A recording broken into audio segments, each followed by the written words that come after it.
Bienvenidas a la casa del Señor. Un placer, estamos aquí en Iglesia Palabra de Vida, un lugar donde está el amor, la presencia y la paz del Señor. Y estamos también transmitiendo en vivo, estamos saliendo a través de las redes sociales. Y gloria a Dios porque aquí, si bien somos una cantidad de gente, pero sabemos que afuera hay muchas personas más. Y quién sabe a quién el Espíritu Santo puede tocar. Amén. Qué precioso es poder tener estos medios y usarlos para la gloria de Dios. Bien, vamos a ir, justo hoy estamos terminando con la iglesia de Pérgamo, estamos estudiando Apocalipsis. Vieron que cada último domingo del mes tenemos estudio de Apocalipsis. A veces porque viene visita, justo cae el último día del mes, bueno, ese día se posterga, pero por lo general tenemos esa bendita costumbre que estamos estudiando Apocalipsis porque estamos en los últimos tiempos. Y hay que escudriñar la palabra y saber realmente. Apocalipsis no es un libro para que tengamos miedo, todo lo contrario. Es para que tengamos fe y vemos que la iglesia termina triunfante juntamente con nuestro Señor Jesucristo. Amén. Entonces estamos estudiando en Apocalipsis 2. Estamos terminando ya la tercera iglesia, la iglesia de Pérgamo. Si les preguntara, bueno, ¿qué fue el último que estudiamos de Apocalipsis de la iglesia de Pérgamo? Se escucharía un grillito por ahí, cri cri. Pero bueno, para que no se escuche el grillito vamos a seguir estudiando en el capítulo 2 de Apocalipsis, versículo 15. Hoy no es tanto, ¿verdad?, prédica, sino estudio. Vamos a ir un poquito más rápido. Apocalipsis 2, versículo 15. Gloria a Dios. Y vamos a profundizar en ciertas áreas, porque como nombre de este estudio es el maná y un nombre nuevo. El maná y un nombre nuevo. Ese es el título del estudio de Apocalipsis. Lo leemos en el nombre del Padre, del Hijo y con la comunión del Espíritu Santo. Dice Apocalipsis 2, versículo 15. Y también tienes a los que retienen la doctrina de los nicolaitas, las que yo aborrezco. Por tanto, arrepiéntete, pues si no vendré a ti pronto y pelearé contra ellos con la espada de mi boca. El que tiene oído, oiga lo que el Espíritu dice a las iglesias. El que venciere, daré a comer del maná escondido y le daré una piedrecita blanca. En la piedrecita escrito un nombre, el cual ninguno conoce, sino aquel que lo recibe. Hasta ahí. Gloria a Dios. Aquí estamos terminando entonces el mensaje que nuestro Señor Jesucristo le da a la iglesia de Pérgamo. Vemos primero, como dice, si podemos ver en cada mensaje que el Señor le escribe a cada iglesia, dice, escribe al ángel de la iglesia. ¿Vieron? También dice, en Éfeso dice lo mismo, escribe al ángel de la iglesia. También en Esmirna escribe al ángel de la iglesia. Y en Pérgamo también, y en todas las iglesias, en las 7 iglesias que el Señor menciona, que son 7 que son representativas, no es que le escribe específicamente a 7 iglesias, vemos acá que dice que en primer lugar Él le escribe al líder, ¿verdad? Al líder espiritual. Vemos que dice, en lugar dice estudio, vemos acá que dice es dirigido al varón. Al pastor, significa el ángel, significa el pastor, al varón, al líder o también puede ser al padre de familia, ¿por qué no? Donde está liderando en un lugar específico. Ahora, vemos que dice acá, porque tienes, no dice porque tienen. ¿Se dan cuenta? Habla específicamente a una persona. Porque tienes, dice, porque tienes a los que retienen la doctrina de los nicolaitas que yo aborrezco. Entonces, ¿a quién se nos ha entregado la responsabilidad del liderazgo, mis hermanos queridos? Es al varón. El varón es el que tiene que liderar tanto en su casa como también en la iglesia. Es algo estipulado por Dios. No es que, ¿verdad?, que es algo machista, sino que Dios así lo ha determinado. Y es el orden de Dios. Y cuando a veces en esas pequeñas cosas parece que a veces se cambian, ¿verdad?, esos roles, ahí hay un grave problema. Y ahora vamos a ver por qué. Como les digo, está dirigido a los hombres. Porque en 1 Corintios 11, versículo 3, el Señor lo deja muy en claro eso. Dice, pero quiero que sepáis que Cristo es la cabeza del varón. Y el varón es la cabeza de la mujer. Y Dios, la cabeza de Cristo. Entonces, cuando vemos ese orden específico, pero quiero que sepáis que Cristo es la cabeza, hay un orden que Dios pone. ¿Vieron? En una familia el Señor, ¿verdad?, le va a demandar. ¿A quién le va a demandar? A los varones. A los varones les va a decir, yo te puse como cabeza de hogar y tú no cumpliste con esa responsabilidad. Por eso el Señor, ¿a quién se está dirigiendo acá? Al ángel de la iglesia. Le está diciendo, le está exhortando al varón. Lo está reprendiendo al líder espiritual de esa iglesia en Pérgamo. No les va a decir a ustedes, mujeres, quédense tranquilas. Ustedes tienen un rol hermoso para cumplir de parte de Dios, pero cada uno en su lugar. No podemos ocupar un lugar que no nos corresponde, porque eso va a traer problemas. Pero vemos acá que Él le habla con respecto a la tolerancia. Porque ¿qué dice en Apocalipsis ahí? Porque dice que tienes a los que retienen la doctrina de los nicolaitas. Entonces está sucediendo algo en esa iglesia y el líder espiritual, ¿qué hace? Se queda quieto, no hace nada. Dice, tienes a los que retienen la doctrina. Está pasando algo dentro de ese lugar de la iglesia y el líder espiritual no está haciendo nada. Es un problema muy grave. Porque incluso el Señor mismo dice, yo eso lo aborrezco. ¿Se dan cuenta? Esto se aplica, como les digo, en la iglesia y también se aplica en nuestra casa. Se aplica en la iglesia y se aplica en nuestra casa. Ahora, la doctrina de los nicolaitas tiene que ver con dos raíces griegas. Número uno, se separa el nombre en dos, Nico y Laos. Nico significa gobernar o dominar. Significa gobernar o dominar. De ahí sale la palabra Nike. ¿Vieron la palabra Nike? Bueno, Nike y Nico salen del mismo, que Nike significa conquistar. Por eso le pusieron el símbolo Nike. Significa conquistar. Y Nico es también gobernar o dominar. Ahora, Laos significa pueblo. Entonces, si juntamos las dos etimologías, ¿verdad? Los dos significados, significa gobierno o dominio del pueblo. Eso significa nicolaíta, gobierno del pueblo. Y esto Cristo lo aborrece. Ahora vamos a ver un poquito por qué esto. En una iglesia no se gobierna conforme a los parámetros del mundo. No se gobierna una iglesia conforme a las leyes que hay, por ejemplo, en una empresa. O, por ejemplo, a lo que hay en un negocio o en un partido político. No, la iglesia no se gobierna así de esa manera. Y tampoco en tu casa, en tu hogar, tienen que haber esos parámetros. Porque eso Dios lo aborrece. En la iglesia se dirige con los principios bíblicos y guiados por el Espíritu Santo. ¿Cuántos dicen amén a eso? Entonces, cuando vemos que se meten determinadas herejías o determinadas leyes o gobiernos o maneras de querer controlar o mandar, eso Dios lo aborrece. Y lo que estaba pasando en la iglesia de Pérgamo es que incluso el líder permitía que eso sucediera. Ahora, en Juan 16, versículo 13, dice acá un pasaje muy conocido: pero cuando venga el Espíritu de verdad, Él os los guiará toda la verdad, porque no hablará por su propia cuenta, sino que hablará todo lo que oyere, y os hará saber las cosas que habrán de venir. Él me glorificará, porque tomará de lo mío y os hará saber. Entonces vemos que nosotros tenemos que ser guiados ¿por quién? Por el Espíritu Santo y por lo que dice la palabra del Señor, que es la palabra profética por excelencia. Los mejores consejos y cómo tenemos que movernos, incluso en nuestro hogar, es a través de la palabra de Dios. Dios aborrece que seamos gobernados, entonces ¿por qué? Por el pueblo. Dios aborrece, ¿verdad?, que seamos guiados por lo que dice la gente o por lo que dice el sistema. Y eso también pasa en tu vida personal, porque decime si sí o no, a veces hay ciertas conversaciones entre algún pariente tuyo, algún familiar en la calle, y ahí siempre hay como alguien que quiere gobernar, ¿sí o no? Que hay un tire y afloje. No, pero yo creo que es así. No, pero es esto, pero es lo otro. ¿Sí o no? ¿Y nosotros cómo tenemos que hablar? ¿Y qué tenemos que decir? Lo que dice la palabra del Señor. No, pero la palabra de Dios dice esto.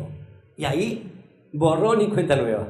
Nadie puede ir en contra de la palabra del Señor. Eso es lo que a vos te va a respaldar. Incluso cuando tomes una decisión, si vos sabes perfectamente bien que si Dios lo dice y el Espíritu Santo te guía a hacerlo y a decirlo, dale con fe, porque Dios te va a respaldar. Amén. Y acá se ve que esto no estaba sucediendo. Vamos al libro de Hechos, por ejemplo. Vamos a ver un ejemplo.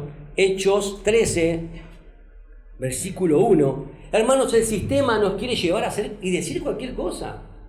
El gobierno nos quiere llevar a hacer y decir cualquier cosa. Pero gloria a Dios que vos y yo estamos siendo guiados por el Espíritu Santo. Hechos 13, versículo 1. Miren lo que dice ahí. Había entonces en la iglesia que estaba en Antioquía profetas y maestros. Bernabé, Simón, que se llama Níger, Lucio de Cirene, Manaén, el que se había criado junto con Herodes, el tetrarca, y Saulo. Y acá mire lo que sucede ahora.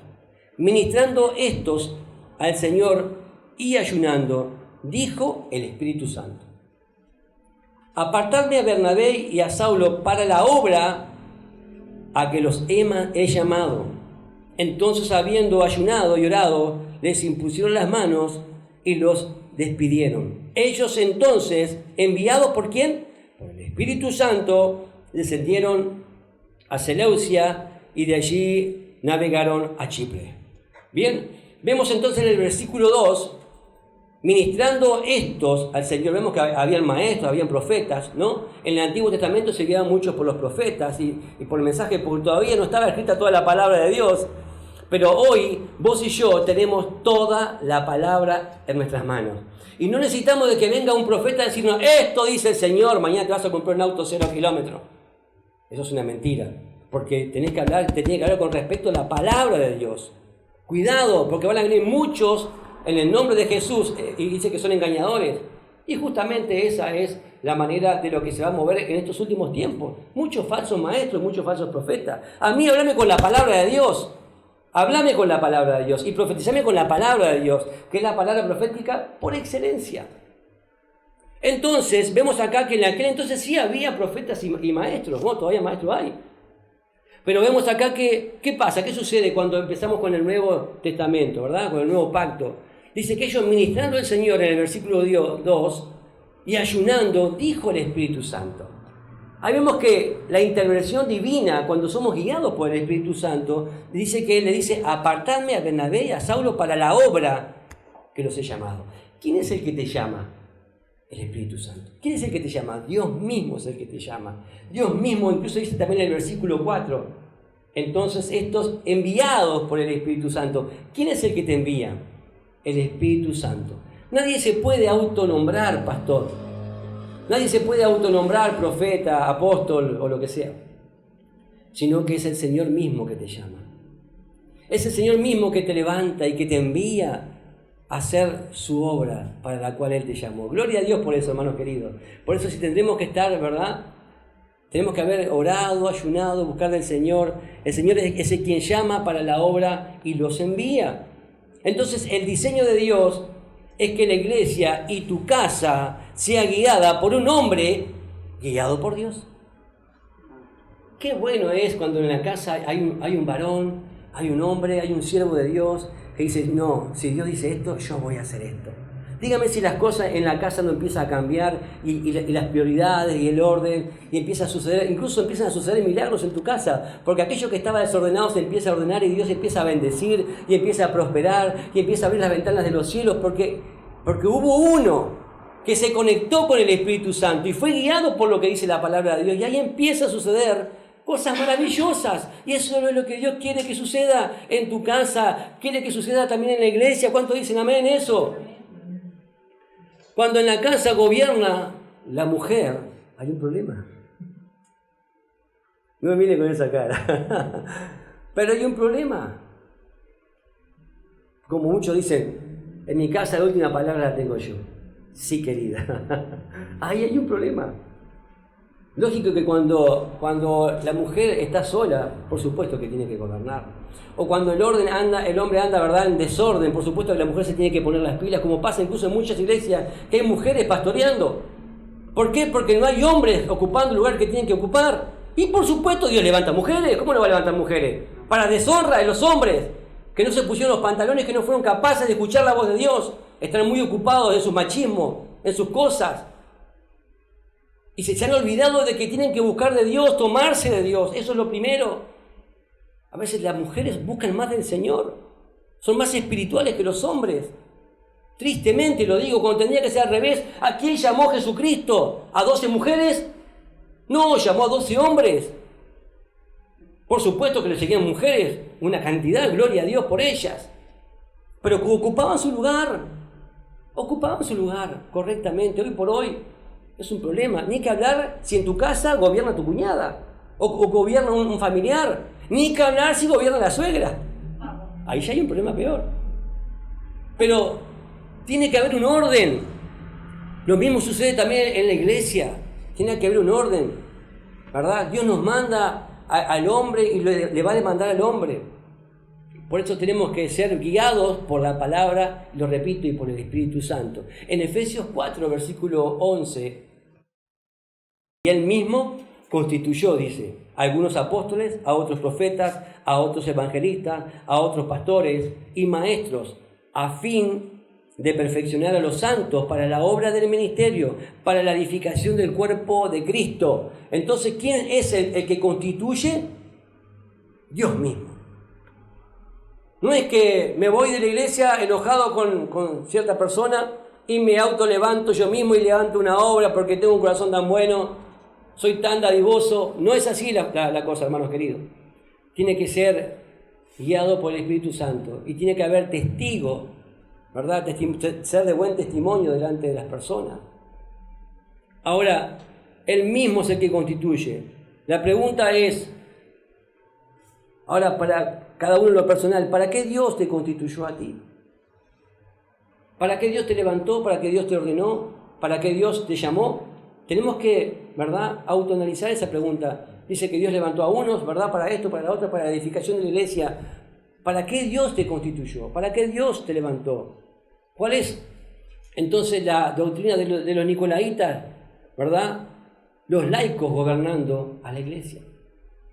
La laicidad gobernando a la iglesia. Esa es la doctrina de los nicolaitas.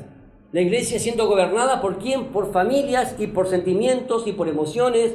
Y esto lo hago así. ¿Cuántas familias han levantado iglesias porque han juntado 5 o 6 y se han autolevantado solos? Eso es obra de los nicolaitas. No es nada más que no son guiados por el Espíritu Santo, sino que son guiados por Dios, por hombres. Y si no les gusta cómo predica el pastor, lo sacan y le ponen a otro pastor. ¿Cuánta gente hay de esa? Que tienen dinero y levantan iglesias porque tienen dinero y le pagan al pastor y el pastor es un asalariado. Y si no les gusta, como le digo, lo sacan y le ponen otro diferente. Porque ahí manda la familia, no manda Dios, no manda el Espíritu Santo. No son guiados por el Espíritu Santo y ahí hay un grave problema. Eso es lo que Jesucristo aborrece, porque no son guiados por Él. Es muy fuerte. Y también puede suceder eso en tu familia. Cuidado. Hermanos, cuando yo vine a Cristo, mi esposa tenía años en el camino. Ella, por supuesto, sabía más que yo de la palabra. Ella se había criado prácticamente en el Evangelio. Entonces yo era un burro con la palabra y ella me desasnó. Y empezaba a decirme, me decía así, no, pero la palabra de Dios dice esto. Y yo decía, ¿qué dice esto? Entonces hay que obedecerlo. Y yo hacía algo que estaba fuera de la palabra y ella me corregía con la palabra. Pero Dios dice esto. Dios dice esto, lo vamos a hacer entonces. Y así el Señor empezó. Pero llegó un momento que yo dije, ¿cómo puede ser que mi esposa me esté enseñando a mí cuando Dios dice que el hombre, el varón es el que tiene incluso que abrirle la Biblia a su esposa y leerle la palabra? Eso dice la palabra, que el varón tiene que predicarle a su esposa, tiene que edificarla, tiene que bendecirla con la palabra, tiene que cubrirla en oración, tenemos que amarla, protegerla como vaso frágil. Y yo estaba cómodo, mi esposa me predicaba, mi esposa le oraba ella por la comida, y yo dije, no, esto no va más. Porque Dios me habló y me dijo que así tenía que ser. No es ponerla abajo a la mujer, no, todo lo contrario, es bendecirla, amarla, dignificarla. Entonces empecé a leer la palabra, a escudriñar las Escrituras y a profundizar, ¿verdad? Y eso es lo que Dios quiere, varones, los que están acá, los varones. Eso Dios quiere que ustedes se metan más en las cosas del Señor. ¿verdad? Y podamos crecer en el conocimiento de la palabra. Ahora, también la otra pregunta es, ¿quién gobierna en tu casa? ¿El Espíritu Santo de Dios gobierna en tu casa? ¿Sos guiado en todo lo que haces por el Señor? Porque en la iglesia, claro, por supuesto que tiene que ser el Señor la cabeza. Porque dice que Cristo es la cabeza de la iglesia. Pero en tu casa también pasa exactamente lo mismo. Empezá a aplicarlo desde ya. Porque Dios no quiere eso. Dios aborrece esa doctrina. Ahora, en Isaías 30, lo leemos rapidito. Hay de los hijos que se apartan, dice el Señor, para tomar consejo no de mí, para cobijarse con cubierta y no de mi espíritu, añadiendo pecado a pecado, que se apartan para descender a Egipto. Cuando vos no recibís consejo del Señor, ¿sabes qué haces? Descendés. Te apartás y descendés. A Egipto. ¿Qué representa Egipto? El mundo. ¿De quién está buscando consejo? Dice acá el Señor. Ay, dice, ay. Cuando dice ay, el Señor es porque viene mucho dolor. Ay de aquel. De los hijos, dice, de los hijos. ¿Cuántos son hijos acá? De los hijos que se apartan, dice, para recibir consejo de Egipto y no han preguntado de mi boca para fortalecerse con la fuerza de Faraón. ¿A quién representa Faraón? A Satanás. Mirá vos de quién van a buscar los hijos de Dios los consejos, del mundo y de Satanás. Y ponen su esperanza en la sombra de Egipto, o sea, en la sombra del mundo, en las cosas del mundo. Pero la fuerza de Faraón se os cambiará en vergüenza y el amparo de la sombra de Egipto en confusión. Miren lo que va a traer si nos apartamos del consejo de Dios, nos apartamos de la guía del Señor. ¿Por qué Dios aborrece todo eso? Porque eso es para cuidarnos a nosotros, hermanos queridos. Porque eso nos va a causar vergüenza y confusión. Nos va a llevar a hacer cosas que no tenemos que hacer. Volvemos de vuelta a Apocalipsis 2, versículo 16 ahora. Dice, por tanto, Apocalipsis 2, versículo 16, por tanto, arrepiéntete, pues si no, vendré a ti pronto y pelearé contra ellos con la espada de mi boca. El que tiene oído, oiga lo que dice el Espíritu, lo que el Espíritu dice a las iglesias. Al que venciere le daré de comer del maná escondido. La palabra arrepiéntete o arrepentimiento significa un giro de 180 grados. ¿Queda claro eso? No es a medias. Cuando Dios te dice que te arrepientas, arrepentite.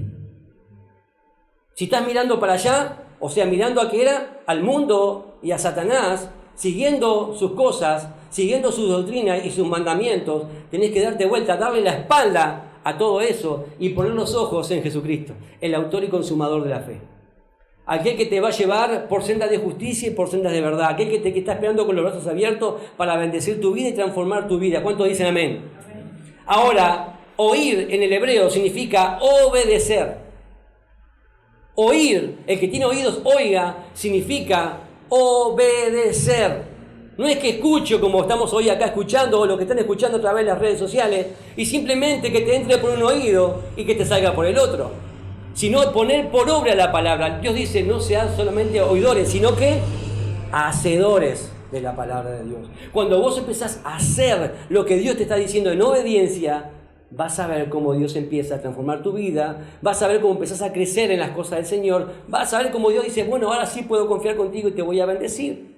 Pero mucha gente dice, ay, Dios no me bendice, Dios no me prospera, Dios aquello y Dios lo otro, pero si no estamos poniendo la palabra por obra, imposible, hermano querido. Dice, al que venciere le daré de comer el maná escondido. Vamos a analizar ahora lo que es el maná. Vamos a analizar lo que es el maná. Vamos a ir a Éxodo, capítulo 16, versículo 14. Y vamos a ir, ahora sí, ¿ya quedó claro lo que son los nicolaitas? Sí, gobierno del mundo, ¿no? Gobernados por todo el sistema del mundo. Ya quedó claro eso. Ahora vamos a ir a estudiar lo que es el maná. Éxodo 16, versículo 14. El pueblo de Dios es quitado ¿de dónde? De Egipto. Es quitado de Egipto, o sea, quitado del mundo, del poder de Faraón, del poder satánico, del diablo. Como Dios hizo contigo, ¿sí o no? Gloria a Dios. Ellos empiezan a caminar y vieron los milagros más grandes. El mar se abrió en dos, pasaron en seco, Dios los liberta. Pero como siempre el pueblo de Dios, se ve que eran uruguayos aquellos, ¿no? Porque se vivían quejando. Se vivían quejando, que está soleado, que hace sombra, que llueve, que no llueve. Ay, Señor amado. Pero llegó un momento que ellos querían comer carne, querían comer aquello y tenían sed. Bueno, está bien, estaban en el desierto, lógico. Pero Dios les manda algo que es espectacular, los alimenta en pleno desierto. Miren lo que dice acá en Éxodo capítulo 16, versículo 14. Y cuando el rocío cesó de descender, he aquí sobre la faz del desierto una cosa menuda, redonda, menuda como una escarcha sobre la tierra. Y viéndolo los hijos de Israel, se dijeron unos a otros, ¿qué es esto? Porque no sabían qué era. Entonces Moisés les dijo, este es el pan que el Señor os da para comer. Pregunto, ¿quién da el pan para comer? El Señor. Después los religiosos decían, no, porque Moisés nos alimentó en el desierto. ¿Se acuerdan cuando hablaban con Jesucristo? Y Jesús le dijo, no, muchachos, Dios les da alimento en el desierto. Ahora, ellos encuentran esto que era menudo, que era redondito, que estaba en la tierra, y dijeron, ¿qué es esto? ¿Saben que el significado de la palabra maná, ¿saben qué significa? ¿Qué es esto? ¿Qué es esto? Eso significa la palabra maná. Ellos no sabían qué era y le dijeron, ¿qué es esto? Bueno, y así le quedó, ¿qué es esto? Los judíos tenían por lo general una costumbre que aquello primero que se decía, así se le ponía. Incluso también los libros escritos en la Biblia, por lo general con lo que comienza es como se llama. Ahora vemos acá que ellos dicen, ¿qué es esto? Ahora Dios demuestra su poder, ¿no? Dios demuestra aún que en medio del desierto Él es nuestro proveedor y nuestro sustentador. Dios en medio del desierto les dio alimento, proveyó para que ellos pudieran seguir viviendo. Donde no hay alimento, donde es imposible vivir, donde es imposible sostenerse, el Señor nos sostiene. El Señor nos alimenta y el Señor nos da vida. Él es nuestro sustentador. Él quería demostrarle esto, que aún en medio de lo imposible, porque ellos estaban en pleno desierto, no podían ir al supermercado a comprar algo para comer. No había shopping en el desierto para alimentarse, pero sin embargo Dios desde el cielo les mandó el alimento. Un alimento físico, para que ellos pudieran alimentarse, para que ellos pudieran sustentarse. Y también les mandó un orden. Dios les dijo, ¿verdad? Les mandó el maná del cielo y ellos tenían que juntarlo en la mañana. Juntarlo en la mañana y juntar cierta cantidad justamente para ese día. Y no podían juntar para el otro día. Les dijo Dios, no, junten cada día un poquito, cierta cantidad, y ahí se alimentan. No pueden juntar para el otro día. Pero hubo algunos desobedientes que juntaban mucho, más de lo que Dios les mandaba, y eso que juntaban de más, se les echaba a perder, se les pudría. Porque ya estaban desobediendo al Señor. Entonces siempre que vos desobedeces a Dios, viene maldición y pudredumbre para tu vida. Pero cuando vos cumplís con lo que Dios te dice, Dios te bendice y te alimenta y te provee, aún en las peores circunstancias de la vida. Porque dígame, ¿qué puede hacer un ser humano en medio de un desierto? Nada. Sin embargo, Dios le dijo a Moisés que tocaba la roca y salía de la roca agua, que la roca representa a Jesucristo. Él es la roca eterna. Y estamos parados sobre la roca y Él es el que nos da de beber de esa agua, en pleno desierto. Ahora dice que también les dijo, escuchen, el día de reposo. No junten. Entonces, el sexto día junten un poquito más para que el día de reposo no tengan que juntar de ese maná. Pero como siempre había gente desobediente, iba el día de reposo a juntar y cuando iba no había nada. ¿Qué pasaba? Venía hambre para esa familia porque no tenían para comer. ¿Por qué? Porque eran desobedientes. ¿Y qué significa eso? Cuando somos desobedientes a la palabra de Dios, viene hambre y viene miseria y viene escasez. Y no vas a encontrar nada. Pero cuando uno obedece, y Dios mismo le dijo a Moisés, pero ¿cómo puede ser que este pueblo no obedece a mi palabra? Aún en aquellas cosas que parecen tan sencillas, tenemos que obedecer al Señor, ¿sí o no? Ahora, Dios quiere que dependamos absolutamente de Él, porque también que dice en Mateo 6:11, el pan nuestro de cada día, dánoslo, ¿cuándo? Hoy. No dice el pan nuestro de cada día, dánoslo mañana, o dame pan, Señor, para mañana, pasado y traspasado para todos los días. ¿Vos, verdad? Entonces, no es que venís acá a la iglesia y te alimentás una vez y nada más. No, hermanos queridos. Todos los días tenés que levantarte y alimentarte de la palabra de Dios. El pan nuestro de cada día dice, dánoslo hoy. Si no te estás alimentando todos los días, te estás, ¿verdad?, bajando en fuerza, no estás proveyendo para tu, ¿verdad?, para tener fuerzas espirituales, porque el enemigo anda como león rugiente buscando a quien devorar. Y si vos no estás fortalecido en el Señor, si no estás, ¿verdad?, con esas nutriciones que el Señor te da espirituales a través de su palabra, ¿cómo vas a poder defenderte? ¿Cómo vas a poder estar bien parado y decir, no, acá la palabra de Dios dice esto, como Jesús venció a Satanás en el desierto, ¿sí o no? ¿Con qué lo venció? ¿Con la palabra? Escrito está, dijo. Ahora, en Juan 6, Jesús les explica, Jesucristo interpreta el significado del maná. En Juan 6, versículo 32. Vamos a ver cómo Jesús explica el significado del maná, es tremendo.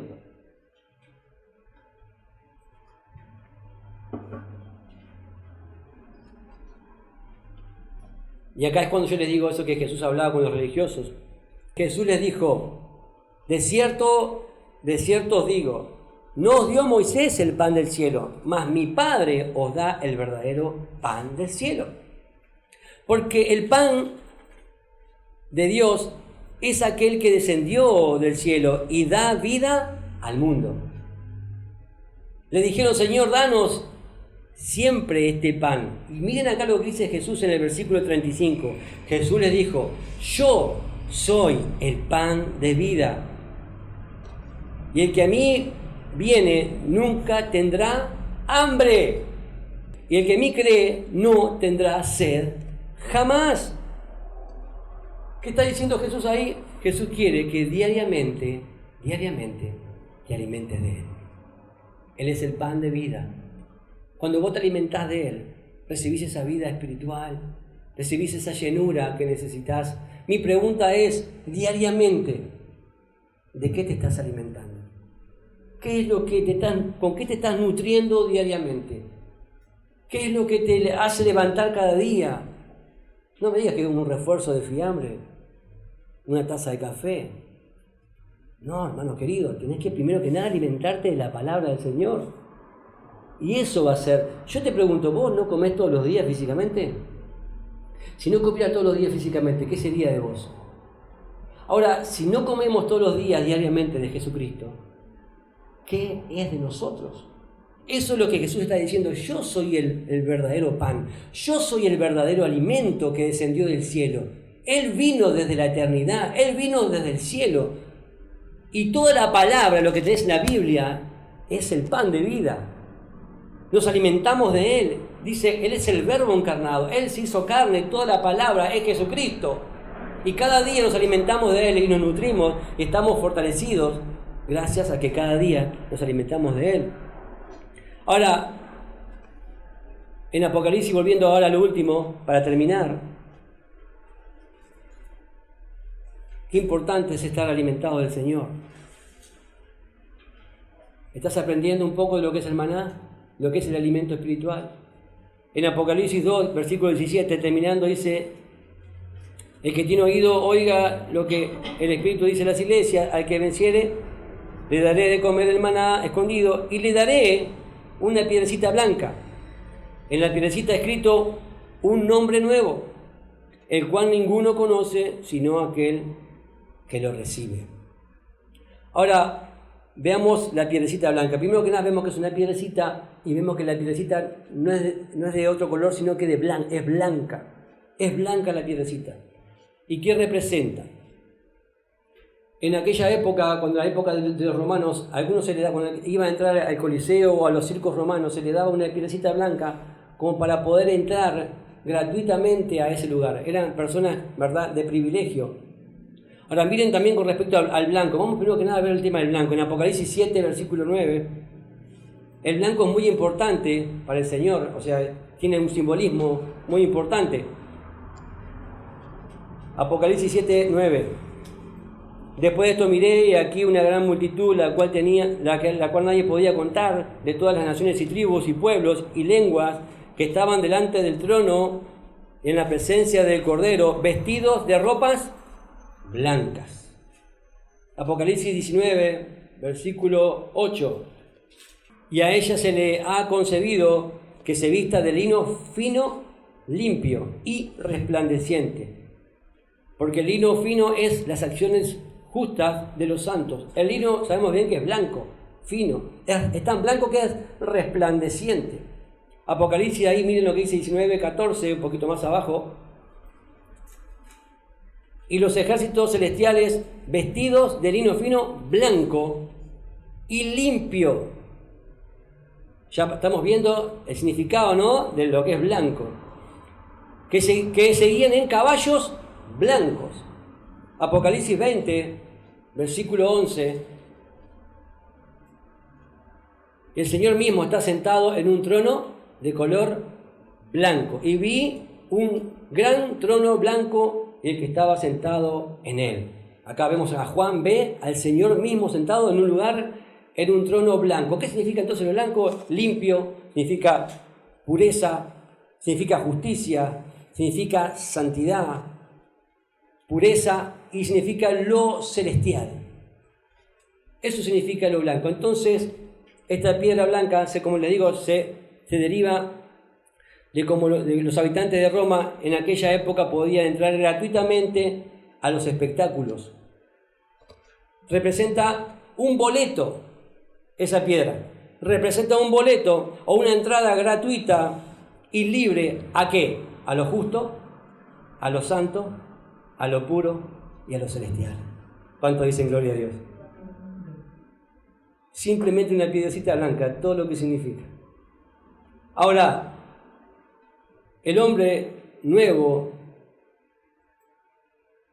un hombre nuevo también dice que hay en la piedrecita, ¿no? Cuando leíamos Apocalipsis ahí, dice que en esa piedrecita hay un nombre nuevo, el cual nadie conoce, solamente el que la recibe. El nombre nuevo representa una nueva naturaleza, por la cual fuimos creados según Dios para la eternidad. ¿Vieron lo que estoy diciendo? Algo muy profundo. El nuevo nombre nos da, ¿verdad? Habla de nuestra nueva naturaleza, que representa, ¿verdad?, para lo que fuimos creados según Dios por la eternidad. Va a ser tu identidad y naturaleza eterna conforme tu función en la eternidad. Por ejemplo, ¿cómo te llamas vos? Juancito. Sacás tu cédula de identidad. Tus padres te pusieron un nombre, pero ellos no te pusieron un nombre conforme a tu propia esencia o quién vos realmente sos. Eso no es así. ¿Le gustó Margarita? Te pusieron Margarita por las flores, capaz que a tu mamá le gustaban las flores. ¿Qué te puso Margarita? No sé, pero qué bueno que es ponerle nombres a los hijos bíblicos y que tengan un buen significado. Eso es muy importante, ¿verdad? Y orar en fe, pero sabemos bien que acá Dios, incluso en el Antiguo Testamento, ¿se acuerdan que el Señor que hacía? Le cambiaba el nombre a las personas conforme a lo que iba a hacer con ellos. Por ejemplo, a Abraham le puso Abraham, que significa que padre de multitudes. Pero el Señor le cambia el nombre y después díganme si no fue padre de multitudes, ¿sí o no? A Saraí le puso el nombre de ¿qué? Sara. Le cambió el nombre, ¿sí o no? ¿Qué significa qué? Princesa. También a Jacob. A Jacob le cambió el nombre. ¿Qué le puso? Le cambió el nombre. ¿Qué le puso? Israel. También vemos, y miren, vamos a leerlo para que veamos cómo Dios, por qué lo hace el Señor. Miren, Isaías 62, 2. ¿Por qué Dios nos cambia el nombre? Isaías 62, 2. Entonces verán la gente tu justicia y todos los reyes tu gloria. Está hablando de esto de a futuro, ¿no? Y te será puesto un nombre nuevo que la boca del Señor nombrará. ¿Se dan cuenta? Entonces, muchos incluso van a ver, ellos no van a saber en el futuro, no van a saber tu nombre, pero tu justicia, ¿verdad?, tu gloria, y como tú procedes en la eternidad con el Señor, van a saber quiénes sos exactamente. No vas a tener que decir, hola, mucho gusto, me llamo Juancito. No. Porque según como tú eres, es como vas a ser nombrado. Tu esencia. Cuando el Señor le dijo a Adán, ponele nombre a todos los animales, ¿qué hacía Adán? Estudiaba cómo era cada animalito y miraba su esencia, ¿sí o no? Y según cómo se comportaba cada animalito y cómo era, lo estudió y lo profundizó. Tuvo tiempo Adán, estaba en el paraíso. Aparte estaba solo, ni siquiera tenía a Eva, estaba aburrido ahí. Bueno, vamos a ver los animalitos, le puso un nombre a todos. Pero el perro, por ejemplo, le puso Caleb, que significa todo corazón. Díganme si los perritos no son todo corazón. Un perrito es todo corazón. Y entonces el nombre original del perro no es perro, es Caleb, que significa todo corazón. Miren si no habrá profundizado. Por ejemplo, también a Jesús, a Simón le cambió el nombre a Pedro, significa piedra. Saulo fue cambiado también su nombre a ¿qué? A Pablo. Que Pablo significa pequeño, pero en el reino de Dios dice que los más pequeños, ¿verdad?, van a ser exaltados. Y aquel que era muy soberbio, el Señor lo tuvo que bajar, para que después el Señor lo usara, ¿no? Ahora tus padres, como les digo, te pusieron nombres no conforme, ¿verdad?, no conforme a quién tú eres en realidad. Pero tu nombre terrenal no identifica tu esencia y quién eres en realidad o qué función cumples. ¿Cómo te llamas vos? Yo me llamo Enrique. Mi nombre no identifica mi función o quién soy. No tiene nada que ver. Pero qué bueno es tener un nombre que va a estar en una piedrecita, que eso te va a identificar por lo que Dios te va a usar por la eternidad. ¡Qué tremendo! Y esto lo explica, ¿sabes quién lo explica? La palabra de Dios. Primera de Juan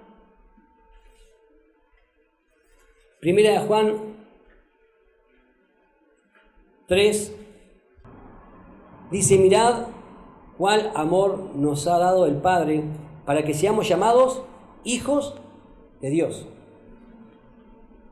Por eso el mundo no nos conoce, porque no le conoció a Él. Miren lo que dice ahora: amados, ahora somos hijos de Dios, y aún no se ha manifestado lo que hemos de ser. ¿Se dan cuenta? Aún no se ha manifestado lo que hemos de ser. Pero ¿cuál es el nombre que el Señor nos pone? El nombre que nos pone ahora. ¿Cómo somos? Hijos de Dios.